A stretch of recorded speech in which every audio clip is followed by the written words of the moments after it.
ஆண்டவரும் இரட்சகருமாயிருக்கிற நமது ஆண்டவர் இயேசு கிறிஸ்துவின் ஈடு இணையற்ற நாமத்தினாலே அருமையான கர்த்தருடைய பிள்ளைகள் யாவருக்கும் ஸ்தோத்திரம். இந்த கிராஸ் டிவியின் வழியாகவும் ஷாலோம் ஏஜி சர்ச் சுற்றுக்குறி என்கிற யூடியூப் சேனல் வழியாகவும் இந்த அருமையான உங்கள் சமாதானம் நேரம் இந்த நிகழ்ச்சியை பார்க்கிற எல்லாரையும் அன்போடு கூட வாழ்த்தி ஆசீர்வதிக்கிறேன். அருமையான கர்த்தருடைய பிள்ளைகளே, இது ஸ்தோத்திரம் எங்களுடைய திருச்சபையின் மூலமாய் வருகிறதான உங்கள் சமாதானத்தின் நேரம். ஒவ்வொரு வாரமும் நமது கிராஸ் டிவியில் இந்த நேரத்தில் வருகிறது. ஆமென். ஸ்தோத்திரம் பார்க்கும்படியாய் அன்போடு கூட உங்களை உற்சாகப்படுத்துகிறேன். ஒருவேளை உங்கள் ஜெப விண்ணப்பம் எதுவாக இருந்தாலும் நீங்கள் என்னோடு கூட தொடர்பு கொள்ளலாம். உங்களுக்காகவும் ஜெபிக்க நான் ஆயத்தமாக இருக்கிறேன். என்னுடைய தனிப்பட்ட ஜெபத்திலும் சபை ஜெபங்களிலும் உபவாச ஜெபங்களிலும் உங்களுக்கு ஜெபிக்க ஆயத்தமாக இருக்கிறோம். ஆண்டவர் நல்லவர். ஒருவேளை பார்க்கிற நீங்கள் எந்த ஒரு ஆலயத்திற்கும் நீங்கள் போகவில்லை என்று சொன்னால் எங்களோடு கூட நீங்கள் ஆராதிக்க வரலாம். ஆண்டவர் நல்லவர். எங்களுடைய ஆராதனை நேரம் தேவனுடைய வார்த்தை முடிந்தவுடனே வரும். அதை பாருங்கள், தொடர்பு கொள்ளுங்கள். எங்களோடு ஆராதிக்க நீங்கள் வரலாம், எங்களோடு ஆராதிக்கலாம். ஸ்தோத்திரம். ஆமாம். இந்த நாளிலும் ஒரு குறிப்பிட்ட வேத பகுதியிலிருந்து உங்களோடு கொஞ்ச நேரான கர்த்தருடைய வார்த்தையை கொடுக்கிறேன். உங்களுக்கு தெரிந்த 1 நாளாகமம் 4ஆம் அதிகாரம் அதனுடைய 10வது வசனத்திலிருந்து ஒரு குறிப்பிட்ட வசனத்திலிருந்து உங்களோடு கர்த்தருடைய வார்த்தையை கொடுக்கிறேன். யாபேஸ் இஸ்ரவேலின் தேவனை நோக்கி, தேவரீர் என்னை ஆசீர்வதித்து என் எல்லையை பெரிதாக்கி உமது கரம் என்னோடு இருந்து தீங்கு என்னை துக்கப்படுத்தாதபடிக்கு என்னை விலக்கி காத்தருளும் என்று வேண்டிக் கொண்டான். அவன் வேண்டிக் கொண்டதை தேவன் அருளினார். ஸ்தோத்திரம். இந்த வேத பகுதி யாபேஸ் என்கிற ஒரு மனிதன் ஜெபித்ததான ஒரு வேத பகுதி. நீங்கள் பிரசங்கத்தை கேட்டிருக்கலாம். ஆண்டவர் நல்லவர். யாபேஸ் தன் சகோதரை பார்க்கலும் கனம் பெற்றவனாய் இருந்தான். அவன் தாய், நான் துக்கத்தோடு அவனை பெற்றேன் என்று சொல்லி யாபேஸ் யாபேஸ் என்று சொன்னால் துக்கம். அருமையான பிள்ளைகளே, துக்கத்தோடு கூட இருந்தவன் எந்த துக்கம் என்ன துக்கம்னு தெரில. ஆனால் அவர் சொல்லுகிறார், ஆண்டவரே உமது கரம் என்னோடு கூட இருக்க வேண்டும். ஸ்தோத்திரம். அருமையான பிள்ளைகளை, யாபேஸுக்கு தெரியும் ஆண்டவர் கரம் கூட இருந்தா அவர் கரம் ஆசீர்வதிக்கிற கரம் என்பதை தெரியும். இந்த அருமையான இந்த மாலை நேரத்தில் கர்த்தருடைய பிள்ளைகளை பார்த்து கொண்டிருக்கிற நீங்களும் நானும் ஒன்று, ஆமென் ஸ்தோத்திரம், விரும்புங்கள், ஆசைப்படுங்கள். தேவக்கரம் என் மேல இருக்கணும், தேவக்கரம் என்னை ஆசீர்வதிக்கணும். பாருங்க ஸ்தோத்திரம். ஒரு வேத பகுதியை இன்னொரு பகுதியை லூக்கா சுவிசேஷத்திலிருந்து நான் உங்களுக்காக வாசிக்க வேண்டும் என்று விருப்பப்படுகிறேன். பாருங்க ஸ்தோத்திரம். லூக்கா 24ஆம் அதிகாரம் ஸ்தோத்திரம் 50லிருந்து வாசிக்கிறேன். பின்பு அவர் பெத்தானியா வரைக்கும் அவர்கள் அழைத்து கொண்டு போய் தம்முடைய கைகளை உயர்த்தி அவர்களை ஆசீர்வதித்தார். ஆண்டவர் கரம் என்னோடு கூட இருக்கும் என்று சொன்னாள். பிள்ளைகளே ஸ்தோத்திரம். அந்த கரம் நம்மை ஆசீர்வதிக்கிற கரம். ஆண்டவர் நல்லவர். இன்னைக்கு நிறைய கரம் பூட்டப்படுது அல்லவா? நம்ம தேவைன்னு சொல்லி நம்ம சொந்தக்காரங்க வீட்டுக்கு போனா வீடு பூட்டப்படுகிறது. ஏதாவது கொடுப்பாங்க, வசதியாக இருக்கிறாங்க, ஏதாவது உதவி செய்வாங்கன்னு சொன்னால் கரத்தை மூடிடுறாங்க. அருமையான பிள்ளைகள், ஆனால் ஒரு கரம் இன்னைக்கும் திறந்தே இருக்கிறது. ஆமே. அந்த கரம் ஆசீர்வதிக்கிற கரமா, சகல ஆசீர்வாதத்தை உள்ளடக்கின ஒரு தெய்வீக கரமா இந்த கரம் இருக்கிறது. அப்பா, என் ஜெபம் யாபேசை போல, அப்பா உங்க கரம் என்னோடு கூட இருக்குன்னு ஆண்டவரே. ஸ்தோத்திரம். தேவ கரம் என்னோடு கூட இருக்குன்னு சொன்னா அந்த கரம் எனக்கு தருகிற முதல் ஆசீர்வாதம். ஆமென். கர்த்தருக்கு மகிமை. கரத்தை உயர்த்தி அவர்கள் ஆசீர்வதிக்கிறார். மகளே, மகனே, நீ என்ன ஆசீர்வாதத்தில் குறைவுபட்டு இருக்கிறாய்? இந்த மாலை நேரத்தில் ஆண்டவரே, இந்த ஆசீர்வாதம்லாம் குறைவா இருக்கிறேனே, ஏசப்பா கரம் இருக்கட்டும். அந்த கரம் என்னோடு கூட இருந்தால் அந்த கரம் என்னை ஆசீர்வதித்து உயர்த்தும் என்பதில் எந்த அளவுக்கும் சந்தேகமே இல்லை. யாபேசை குறித்து சொல்லும் போது அவன் வேண்டிக் கொண்டபடியே கர்த்தர் அவனை ஆசீர்வதித்தார். பாருங்க, நீங்க ஒரு குறிப்பிட்ட இன்னொரு வேத பகுதியை நெகேமியா புஸ்தகத்திலிருந்து நான் சுட்டி காட்டுகிறேன். ஆண்டவர் கரம் ஸ்தோத்திரம் நெகேமியாவோடு கூட இருந்ததாக இந்த பைபிள்ல அந்த வார்த்தை சொல்லுகிறது. பாருங்க, நான் வாசிக்கிறேன். நெகேமியா புஸ்தகம் 2வது அதிகாரம் அதனுடைய ஸ்தோத்திரம் 18வது வசனத்தை வாசிக்கிறேன். என் தேவனுடைய கரம் என்மேல் நன்மையாக இருக்கிறதையும், ஸ்தோத்திரம், அப்படின்னா தேவ கரம் என்னோடு கூட இருக்கும் என்று சொன்னால் அந்த கரம் எனக்கு நன்மையானவைகளை தருகிறது. ஸ்தோத்திரம், ஆண்டோடைய கரம் உங்களோடு கூட இருக்குதா? யோசித்து பாருங்க. அப்பா, என் கரம், அவர் கரம் என்னை ஆசீர்வதிக்கிற கரம். ஆண்டவருக்கு மகிமை. நீ ஆசீர்வாதமாய் இருப்பாயின்னு சொல்லியிருக்கிறாரே, நிச்சயமாய் முடிவுண்டுன்னு சொல்லியிருக்கிறாரே. இந்த உலகத்தில் எந்த மனுஷனும் ஆசீர்வதிக்கிறதுக்கு விருப்பப்பட மாட்டாங்க. நம்ம நல்லா யோசித்து பாருங்களேன். ஒரு திருமண வீட்டுக்கு போகிறோம், எல்லா பிள்ளைகள் பெரிய பிள்ளை ஆகிட்டாங்க, போகிறோம். ஸ்தோத்திரம், இத்தனை பேர் நம்ம பிள்ளைகளை ஆசீர்வதிக்கிறோம். ஸ்தோத்திரம், நம்ம நோக்கம் என்ன? சிலர், எல்லாரும் அல்ல, நம்ம நோக்கம் சில இடத்துல மொய்ய கொடுக்கணுமா, சாப்பிட்டோமா, வீட்டுக்கு வரணுமா, அப்படிதான் இருக்கிறோம். சிலர் தான் பிள்ளைகிட்ட போய் ஸ்தோத்திரம் கத்தனை பிள்ளைகளுக்காக ஜோம் பண்ணுறோம், பிள்ளைகள் மேலே ஒரு ஸ்தோத்திர ஆசீர்வாதத்தை கூறுகிறோம், மனதார ஆசீர்வதிக்கிறோம். எல்லாரும் அப்படி செய்வதில்லை. ஏதோ ஒரு கடமை சாப்பிட கூப்பிட்டாங்க, சாப்பிடணும். ஆனால் தேவன் அப்படி செய்யறதில்லை. அவர் மேல நம்பிக்கை வைக்கிற பிள்ளைகள், அவரை ஜெபிக்கிற பிள்ளைகள் எல்லாரையும் தேவன் ஆசீர்வதிக்கிறார். தேவக்கரம் என்னோடு எப்படி இருக்கிறது? நன்மையாக இருக்கிறது. மகளே, இன்னைக்கு நன்மையை நீ இழந்து போயிருக்கலாம். ஒருவேளை நன்மை உனக்கு குறைவாக காணப்படலாம், நன்மையே இல்லாமல் இருக்கலாம். நன்மை கிடைக்குமா? நான் ஒரு வீடு கட்டுவேனா? நம்ம கிராஸ் டிவியில் கடந்த சில வாரம் முன்பாக ஒரு சகோதரி ஃபோன் பண்ணியிருக்கிறாங்க. ஆண்டவர் நல்லவர் என்று பேசியிருக்கிறாங்க. நாங்கள் வீடு கட்டணும், ஸ்தோத்திரம், அவங்களுக்காக ஜெபம் பண்ண நானும் மறந்துட்டேன். ஆனால் அவங்க சாட்சி சொன்னாங்க. ஸ்தோத்திரம், கத்த நல்லவர் பாஸ்டர், நீங்கள் ஜெபம் பண்ணீங்க, இப்போது நாங்கள் வீட்டு அஸ்திபாரம் போட்டு வீடு கட்ட ஆரம்பிச்சிருக்கிறோம். பாருங்க, ஆண்டவர் கரம் இருக்குன்னு சொன்னால் நம் தேவை எல்லாவற்றையும் அற்புதமாய் தேவன் நிறைவேற்ற உண்மையுள்ளவர், நன்மையை தருவார். ஸ்தோத்திரம் பிள்ளைகளே, அந்த கரம் உங்களை ஆசீர்வதிக்கிற கரம் மாத்திரமல்ல, அந்த கரம் ஆண்டவர் நல்லவர், நன்மைகளை தருகிற கரம். அந்த பகுதியை நான் வாசிக்கிறேன். என் தேவனுடைய கரம் என்மேல் நன்மையாய் இருக்கிறதையும் ராஜா என்னோடு சொன்ன வார்த்தைகளை அவர்களுக்கு அறிவித்தேன். அப்பொழுது அவர்கள் எழுந்து கட்டுவோம் வாருங்கள் என்று சொல்லி நல்ல வேலைக்கு தங்கள் கைகளை திடப்படுத்தினார்கள். அருமையான கர்த்தர் பிள்ளைகளே, 3வது ஆசீர்வாதத்தை பாருங்களேன். தேவ கரம் ஒரு மனுஷன் மேல நீட்டப்படும் என்று சொன்னால் அந்த கரம் எல்லாருக்குள்ள ஒரு மனதை கொடுக்குது. நிறைய குடும்பத்தில் பிரிவினை தெரியுமா? அண்ணன், தம்பி, அக்கா, தங்கச்சி, குடும்பத்தில் பிரச்சனை, போராட்டம்.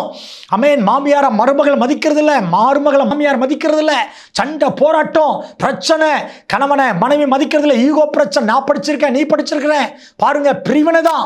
எந்த குடும்பம் ஸ்தோத்திரம் ஒற்றுமையா இருக்குன்னு பார்த்தா, தேடி பார்த்தாலும் ஸ்தோத்திரம் கைவிட்டு என்ற அளவுக்கு தான் சில குடும்பம் ஒற்றுமையா இருக்குது பிள்ளைகளே. ஆனா ஸ்தோத்திரம் ஒரு மனதை கொடுக்கிற தேவ கரம் உங்க வீட்டின் மேல தேவ கரம் இருக்குன்னு சொன்னா உங்க வீடு ஒற்றுமை நிறைந்த வீடா இருக்கும். அதுதான் பரிசுத்தவான்கள் நம்முடைய முற்பிதாக்கள் சொல்லி வைத்திருக்கிறாங்க. நல்லா வீட்டில் ஜெபம் பண்ணுங்கள் பிள்ளைகளே. உங்க வீடு ஜெபிக்கிற வீடா இருக்கட்டும், ஜெபிங்க. ஸ்தோத்திர, ஆண்டவன் நல்லவர். கூடி கணவன் மனைவி பிள்ளைகளுமாய் கூடி ஜெபிக்கிறதுக்கு நேரத்தை ஒதுக்குங்க. கணவன் தனியா ஜெபிங்க, மனைவி தனியா ஜெபிங்க, பிள்ளைகளை தனியா ஜெபம் பண்ண உற்சாகப்படுத்துங்க. ஸ்தோத்திரம். அடிக்கடி வீட்டில் உபவாச ஜெபம், சபை மூலமாக உபவாச ஜெபங்கள், ஏதாவது ஒரு ஜெபத்தை ஏற்பாடு பண்ணுங்க. உங்க வீடு ஒரு கேர்சல், ஒரு ஒரு ஆட்களை சந்திக்கிற சுவிசேஷம் அறிவிக்கிற வீடா இருக்கட்டும். சில வீடு பெரிய வீடா இருக்கும், இடம் இருக்கும், ஆனால் ஒரு சின்ன ஒரு சண்டே ஸ்கூல் நடத்த கூட இடம் கொடுக்க மாட்டாங்க. நல்ல இடம் இருக்கும், வீட்டில் பெரிய முத்தம் இருக்கும், நிறைய ஹால் வச்சிருப்பாங்க. ஆனால் பாஸ்டர் போய் கேட்டா, அந்த சண்டே ஸ்கூல் டீச்சரோ அந்த பராமரி நடத்துகிற அந்த பொறுப்பாளரை போய் கேட்டா, எங்கள் வீட்டிலாம் வேண்டாம், எங்களால் செய்ய முடியாது, நாங்கள் வேலை செய்ய மாட்டோம், ஒதுக்க வைக்க மாட்டோம் அப்படி சொல்லி அதை தடை பண்ணிடுவாங்க. பிள்ளைகளே ஸ்தோத்திரம், ஸ்தோத்திரம். உலக பிரகாரமா அந்த குழு இந்த குழு அதெல்லாம் வச்சுக்கிடுவாங்க. ஆனால் ஆவிக்குரிய ரீதியில் ஒரு ஜெபம் நடத்துவோன்னு சொன்னால், இல்லை பாஸ்டர் எங்களால் முடியாது. ஒரு பராமரிப்புலேயே வைப்போன்னு சொன்னால், எல்லாரும் எங்கள் வீட்டில் ஜெபம் நடக்க கேலி பண்ணுவாங்க. ஒரு சண்டே ஸ்கூல் பிள்ளைங்க சேட்டை பண்ணுவாங்க, எங்களால் வீடெல்லாம் க்ளீன் பண்ண முடியாது அப்படி சொல்லி ஒதுக்கிறாங்க. பிள்ளைகளே ஸ்தோத்திரம், அன்றைக்கு உடன்படிக்கை பெட்டி என்கிற பெட்டி ஓபேத் என்கிற மனுஷன் வீட்டில் இருந்தது. 3 மாசத்துக்குள்ள அந்த வீடு ஆசீர்வதிக்கப்பட்டது. பாருங்களேன், நான் சொல்றேன், உங்க வீட்டில் ஒரு சின்ன சண்டே ஸ்கூல் இடம் இருந்தால், ஒருவேளை மரத்தடியோ உங்க வீடு முச்சமோ ஹாலோ நடந்தா உங்க வீடு ஆசீர்வதிக்கப்படும். உங்க வீட்டில் இருக்கிற பிரச்சனை எல்லாம் நீங்கி போகும். ஒரு வீட்டில் இயேசுவின் அன்பு அறிவிக்கப்பட்டாங்க. பிசாசுக்கு வேலை என்ன இருக்குது? வறுமைக்கு வேலை இருக்கு, கஷ்டத்துக்கு வேலை இல்லையே, மாறிடும். நடத்தி பாருங்க பிள்ளைகளே. உங்க வீட்டில் நல்ல இடம் இருக்குன்னு சொன்னா, உங்க பாஸ்டர் எங்க வீட்டில் ஒரு ஜெபக்குழு நடத்துங்க, எங்க வீட்டில் ஒரு சண்டே ஸ்கூல் வைங்க, ஸ்தோத்திரம், ஒரு 10 பிள்ளைங்களுக்கு ஆசீர்வாதமா இருக்கட்டும். அதுல சில வேலைகள் உண்டு, உண்மைதான். அதை பெருசுபடுத்தாதீங்க பிள்ளைகளே. நிச்சயமாய் என் வீடு தேவ நன்மையினால் நிறைந்த வீடா இருக்கட்டும். நீங்க அப்படி செஞ்சு பாருங்க. ஒரு வீட்டில் அன்பு, ஐக்கியம், ஒற்றுமை எல்லாம் உருவாகும். நீங்க ஆச்சரியப்படுவீங்க. எங்க சபையில் உள்ள ஒவ்வொரு வீடுகளிலும் கேர்சல் நடக்கிற வீடுகளில், விசேஷமா சண்டே ஸ்கூல் நடக்கிற வீடுகளில் இப்படி நான் ஒரு போர்டு அடிச்சு கொடுத்துருக்கிறேன். இந்த வீடு ஆசீர்வாதமான பிளெஸிங் ஹோம், ஆசீர்வதிக்கப்பட்ட வீடுன்னு ஒரு போர்டு அடிச்சு கொடுத்து தொங்க வச்சிருக்கிறேன். ஏன்னா எந்த வீட்டில் ஆண்டவர் நாமம் மகிமைப்படுதோ அந்த வீடு ஆசீர்வதிக்கப்பட்ட வீடாக தான் இருக்கும். ஸ்தோத்திரம். பிள்ளைகளே, தேவக்கரம் என்னோடு கூட இருக்கட்டும். என் தேவன் எனக்கு நன்மை செய்கிறவர். பாருங்க, அதே நெகேமியா புஸ்தகத்தில் பாருங்களேன், இன்னொரு வசனத்தையும் நான் வாசிக்கிறேன். 20வது வசனத்தை வாசிக்கிறேன். ஆமென். கர்த்தர் நல்லவர். அதற்கு நான் மறுமொழியாக, பரலோகத்தின் தேவனானவர் ஆமென் எங்களுக்கு காரியத்தை கைகூடி வர பண்ணுவார். ஆண்டவர் நல்லவர். ஸ்தோத்திரம். 3வது ஆமென் ஆசீர்வாதத்தை சொல்லுகிறேன்.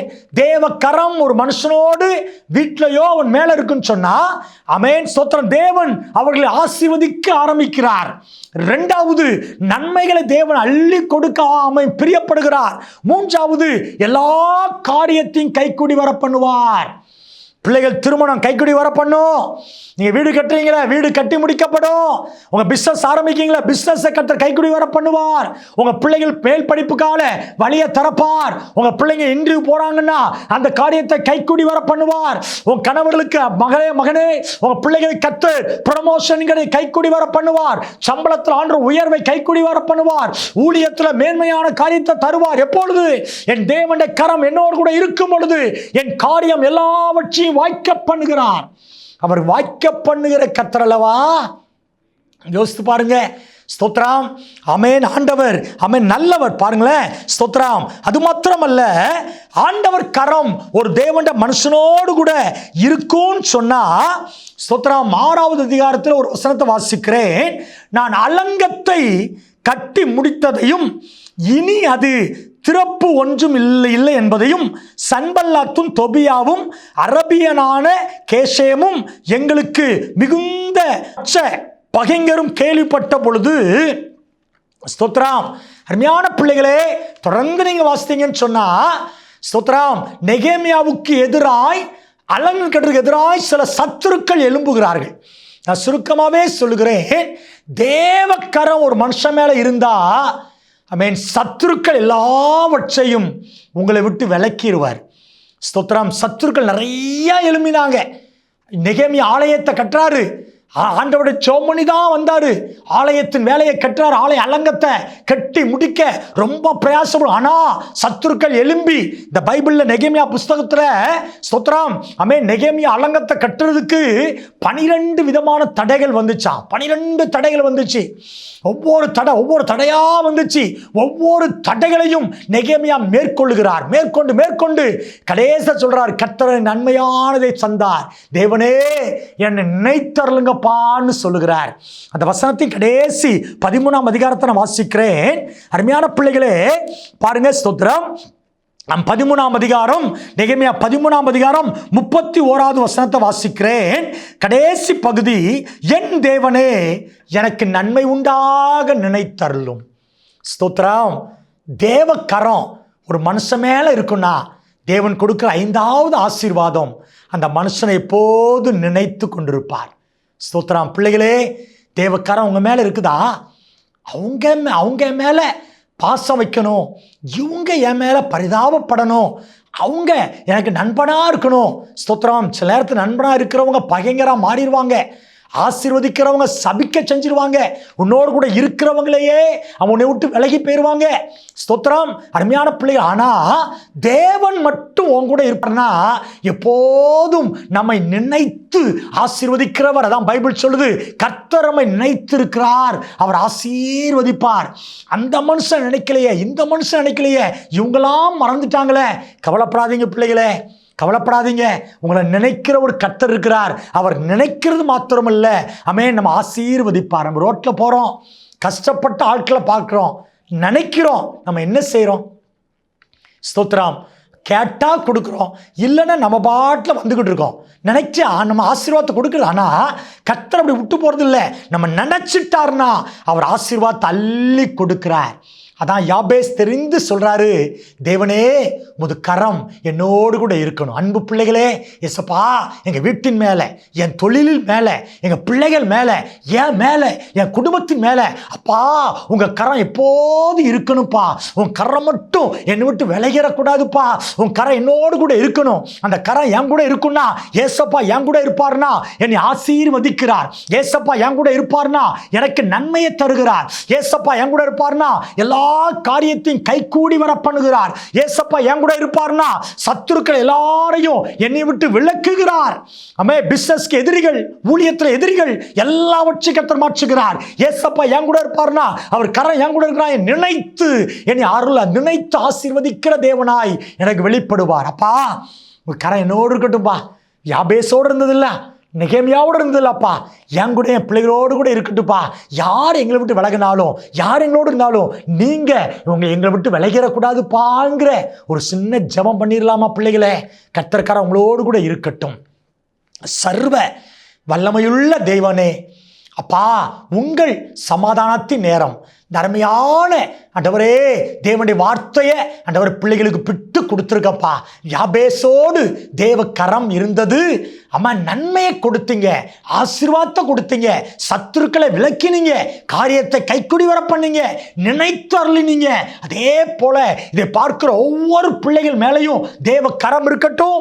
கர்த்தர் நினைத்து ஆசீர்வதிங்கப்பா. வியாதிகள் மாறட்டும், வேதனை மாறட்டும், கண்ணீர் மாறட்டும், கவலைகள் மாறட்டும், துன்பங்கள் துயரங்கள் நீங்கட்டும், தேவைகள் சந்திக்கப்படட்டும். பிள்ளைகள் ஒருவராவது கண்ணீரோட வேதனையோடு இருக்க வேண்டாம். எல்லாரையும் இந்த ஊழியக்காரன் ஆசீர்வதிக்கிறப்பா. இதை பார்த்து எல்லாரும் யூடியூப் சேனல் வழியாய் ஆண்டவரே கிராஸ் டிவி மூலமாய் பார்த்த ஒவ்வொருவரையும் ஆசீர்வதிங்கப்பா. இயேசு கிறிஸ்துவின் நல்ல நாமத்தில் பிள்ளைகள் ஒவ்வொருவரையும் ஆசீர்வதித்து ஜெபிக்கிறேன், எங்கள் நல்ல பிதாவே. ஆமென், ஆமென். கர்த்தருடைய பிள்ளைகள் யாவரையும் கர்த்தர் ஆசீர்வதிப்பார். உங்களுக்காக ஜெபிக்கிறேன். God bless you.